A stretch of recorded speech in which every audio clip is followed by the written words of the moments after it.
Një vepër simfonike, Ein Duces Requiem, vjen premier në sallën e Teatrit Kombëtar të Operës dhe Baletit nga Johannes Brahms. Publiku do të ketë mundësi që ta shikojë për herë të parë këtë vepër ditën e sotme dhe nesër në orën 19.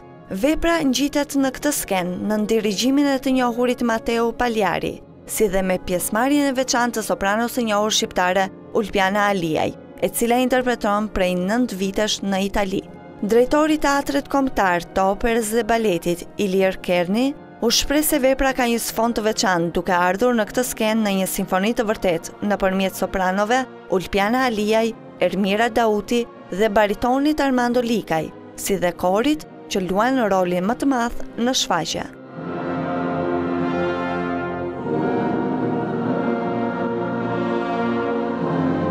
Për soprano e mirënjohur, Ulpiana Aliaj, kjo vepër është rekuemi i parë që i kushtohet gjallëve. Ajo është një zë i spikatur në skenat botërore. Në një intervistë për emisionin e mëngjesit Reze Dielli, ajo shpreh rreth karrierës së saj dhe rolit që do të interpretoj në këtë vepër. Jam këtu me sopranon Ulpiana Aliaj, e cila prej 9 vitesh jeton në Itali, ku dhe ka sunduar, si të themi, në këtë zhanër të muzikës, por duke fituar dhe çmime ndërkombëtare.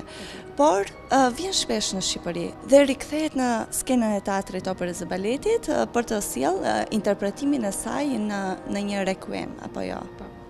Përshëndetje, ju falenderoj për pjesëmarrjen tuaj. Nesër është vërtet një kënaqësi tepër e veçantë që unë jam në Teatrin Kombëtar të Operës dhe Baletit, ku do të interpretoj sopranon në një vepër kaq madhështore, kaq komplekse dhe vërtet shumë të bukur muzikalisht të Johannes Brahms, siç është një requiem. Diçka rreth veprës? Ein Deutsches Requiem është një vepër tepër e veçantë për vetë faktin e të qenurit një requiem totalisht gjerman. Diçka rreth veprës është një vepër e kompozuar rreth vitit 1865, 1868 pak a shumë, një vepër e cili kompozitori ka bashkangjitur gjithçka të tij, të themi, për ta shprehur nëpërmjet kësaj vepre. Përfshin masivitetin, përfshin kontraste madhështore muzikalisht dhe është vërtet shumë e rëndësishme për repertorin simfoniko-orkestral. Një gjë tjetër e veçantë e veprës është edhe vetë përfshirja e kësaj arieje, të cilën unë interpretoj në këtë vepër, pasi ka të bëjë direkt me një moment tepër të veçantë që ka përjetuar kompozitori në atë kohë, siç ka qenë humbja e nënës së tij dhe i një miku dhe kolegu, siç është kompozitori Schumann, cila sigurisht mendohet që ka ndikuar vërtet në një mënyrë vërtet shumë dramatike dhe shumë të ndjerë. Kjo e tëra e shprehur pastaj në muzikë. Jam vërtet shumë e lumtur për të patur që kam patur mundësinë për interpretimin e kësaj vepre. Cili është mesazhi që do i ofrohet publikut? Mesazhi është vërtet shumë interesant, sepse nëse në opera njerëzit janë mësuar të shohin regji, të shohin skenografi, të shohin veprimin skenik i cili bashkangjitet muzikës, dhe sigurisht që kjo e bën vërtet më të prekshme apo mbase edhe më të thjeshtë për ta kuptuar. Një requiem është një muzikë vërtet shumë intime dhe që kërkon një qetësi, por në të njëjtën kohë edhe një mendje shumë të mirë për ta kuptuar dhe për të reflektuar mbi atë çka dëgjohet. Kështu që unë besoj që mbi të gjitha ne do të dhurojmë një marrëdhënie të drejtë për drejtë me publikun, për aty ku preket vetëm me muzikë. Keni studuar në Itali, prej 9 vitesh ndodhin atje, por jo se keni haruar skenën shqiptare, por edhe duke marrë dhe çmime ndërkombëtare. Na flisni pak. Në fakt, duket 9 vite duken pak, po t'i thuash, por sigurisht eksperiencat gjatë këtyre viteve për fatin tim të mirë kanë qenë vërtet shumëta dhe unë jam shumë e lumtur për këtë. Jam kthyer në skenën shqiptare dhe nuk e kam praktiksuar asnjëherë. Sa herë më është dhënë mundësia, unë kam ardhur, kam bërë audicione dhe më pas kam interpretuar në teatr, sikurse edhe me bashkëpunime që kam bërë me orkestrën e Radio Televizionit Shqiptar. Për krah kësaj, karriera ime është zhvilluar jashtë Shqipërisë. e cila ka qenë, të themi, relativisht e gjerë, kështu që unë jam vërtet shumë e lumtur për këtë. Kësaj janë bashkangjitur edhe disa çmime në konkurse ndërkombëtare, për të cilat ndihem vërtet shumë mirë dhe më bëjnë dhe më japin shtysa për të ecur akoma më përpara. Është një rrugë vërtet e vështirë dhe komplekse, por që unë jam shumë e lumtur që sot ka mundësinë të aderoj në skena të rëndësishme të teatrove europian dhe kësaj bashkangjitet dhe ardhja në Shqipëri. Cilat janë angazhimet të ardhshme që ju presin? Për momentin unë jam duke përgatitur rolin e Konstancë nga opera Rrëmbimi nga Sarajet Mozart, të cilën do ta interpretoj në Zvicër. Largohem nga Shqipëria pas datës 22 dhe kështu që shpresoj që gjithçka të shkojë mirë. Në këtë zhanër muzikor, jeni e përkrahur vetëm nga ky zhanër apo do doni të eksperimentoni edhe në zhanre të tjera? E keni bërë më parë këtë gjë? Jo, nuk e kam bërë. Unë jam marrë gjithmonë me kanto dhe kjo është ajo për cilën kam investuar gjithmonë. Nuk ka një zgjedhje tjetër. Ulpiana dhe diçka të fundit, për sa i përket bashkëpunimit me Teatrin e Operës së Baletit, pikërisht me drejtorin Ilir Kerni, por edhe me vënia dhe me shfaqjen që është një dirigent italian, është Matteo, një dirigent italian, dhe me pjesën dhe me sopranot e tjerë, si është ky bashkëpunim që do të vi? Bashkëpunimi sigurisht që është shumë i mirë, unë jam shumë e lumtur që rindodhem në teatr.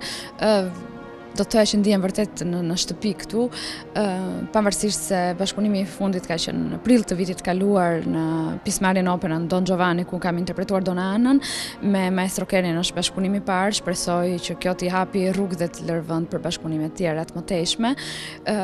Do të isha shumë e lumtur për këtë dhe më pas sigurisht që me kolegët bashkëpunimi është shumë i mirë. Me Armandon është e disata herë që ne bashkëpunojmë, kemi patur dhe fatin dhe mundësinë për të interpretuar bashkë edhe jashtë Shqipërisë, kështu që sigurisht pastaj dhe sopranoja Ermira është patjetër. Edhe për dirigjentin stafit. Me Maestro Paljerin është herë e parë që bashkëpunojmë dhe që ndodhemi në Shqipëri. Gjithçka ka shkuar mirë deri tani. Kur njerëzit i bashkon një muzikë dhe një dëshirë e mirë për të bashkëpunuar, gjithçka vazhdon mirë. Unë të falenderoj për intervistën dhe ju uroj suksese në shfaqjen. Faleminderit juve dhe shpresoj që të jeni të pranishëm.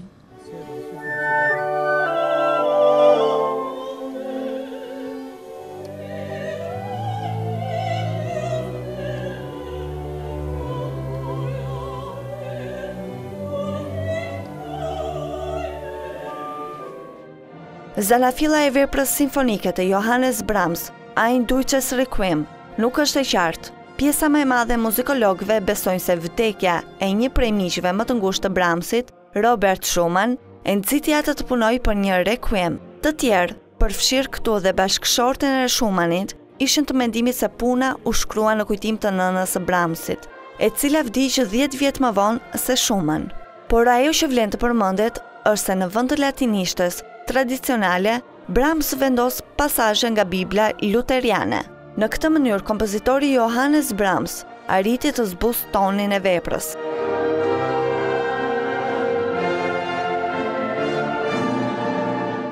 Miqtë e Diellit, përshëndetje. Jam Armando Lika, i cili do të interpretoj në këtë shfaqje. Diçka për shfaqjen. Faleminderit. Sikur se e shikoni dhe vetë, jemi gjatë provave këtu për requiemin e Brahmsit, që të shërbirim nesër mbrëmë në orën 19 para publikut. Unë pata fatin që u përzgjolla si solist në këtë vepër, që konkretisht pjesa më e madhe interpretohet nga kori. Ai është krijuar ky requiem që solistik dhe pjesë ngarkesa më e madhe e përgjithësisë interpretative është e korit, por që ka dhe 2 pjesë solistike, sikurse është për bariton pjesa ime dhe për soprano, sikurse ju po ndiqni tani për momentin. Është vërtet, për mua ishte një sfidë sepse është hera e parë që marr pjesë si interpretoj një requiem. Dhe vërtet jam ndier mirë dhe ndjem më fat që punoj sigurisht edhe me Maestro Paljerin, që na kanë ndihmuar ndoshta për ta njohur më mirë karakterin e veprës dhe shpresojmë që edhe në publik të transmetohet ai mesazh që vetë ne si interpret e kemi marrë nga muzika mrekullueshme e Brahmsit. Çfarë roli juaj, cili është në interpretimin tuaj? Është zëri mashkullor solistik, që në rastin konkret Brahms e ka shkruar për bariton, ku Jo më kot e ka vendosur solistik sepse nxjerr fjalët ashtu quajtur biblike, të shenjta, atë protestën e pyetjeve të paspjeguara, të fenomeneve që nuk i shpjegojmë dot. Dhe ky baritoni në këtë rast del si revolucionar i asaj që të kërkoj ato pyetje që nuk kthehen, që nuk kanë asnjë përgjigje. Dhe pikërisht kjo është ndoshta e veçanta e personazhit që unë interpretoj në këtë rekujem. Diçka dhe rreth bashkëpunimit. Bashkëpunimi sigurisht nuk është hera parë me sopranon Ulpiana Aliaj, po sigurisht edhe me Ermira Daudin, sopranon e teatrit, sepse ajo është punojse këtu në teatrin kombëtar të Operës Baletit. Ka vajtur gjithçka shumë mirë dhe shpresojmë që këtë mbarësi të provave, të interpretimit gjatë provave dhe të punës bashkërisht me Maestro Pallerin, shpresojmë të arrijmë ta transmetojmë dhe në publik. Dirigjenti është italian, marrëdhënie me të? Marrëdhënia me të në mënyrë absolute, sigurisht e kemi patur edhe herë të tjera.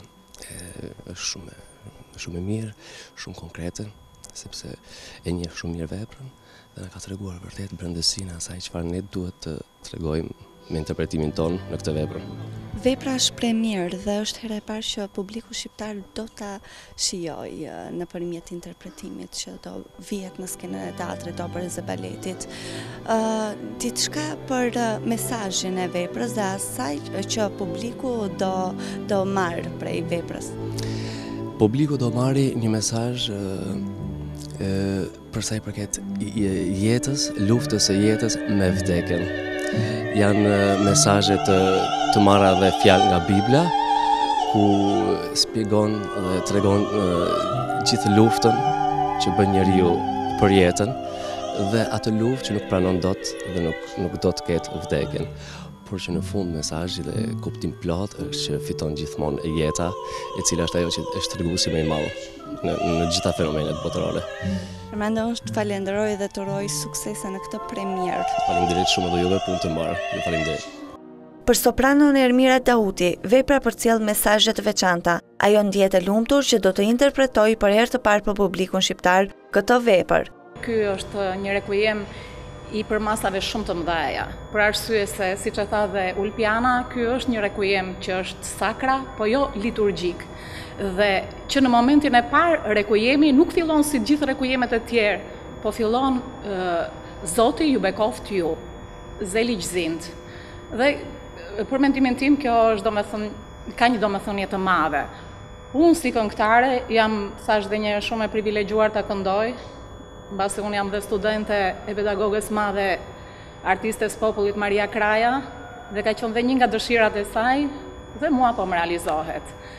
Është një punë shumë e madhe që ka bërë teatri, orkestra, kori, sepse gjatë kësaj kohe ne kemi një repertor domethënë në vazhdimsi dhe çdo gjë po arrin në perfeksionin e vet. Për çdo artist kjo është një arritje. Sepse ai humbi dy njerëz, Shumanin që i kishte njifet kush është, domethënë dhe nënën, njeriu më të afërt, dhe ai nuk i këndoi vdekjes. Po ai, domethënë, në gjithë kohën ka qenë në luftë mes jetës dhe vdekjes dhe jeta, domethënë, fiton. Ky ishte mesazhi që jep rekujemi. Dirigjenti i korit që luan pjesën më të madhe në këtë vepër simfonike, Dritan Lumshi, u shpreh se kori do ta shoqërojë këtë vepër të madhe. Kori ka pjesën më të madhe. Domethënë, rekujemi është i shkruar për kor dhe kori është protagonisti kryesor në këtë vepër që ne do të dëgjojmë. Është një nga veprat më impenjative, më të vështira dhe sigurisht dhe më të bukrat në repertorit koral. Do të shikojmë kontraste nga më të fuqishmet, nga ato pianissimot e vogla, e hollat, si thosh të rafinuara, të bukura, dhe deri tek ato fortissimot e mëdha në vokalin e gjithë koristëve. Do të ndjeni një mesazh shumë të fuqishëm që do të vijë nga komplet vepra. Mesazhi i jetës sigurisht që është dhe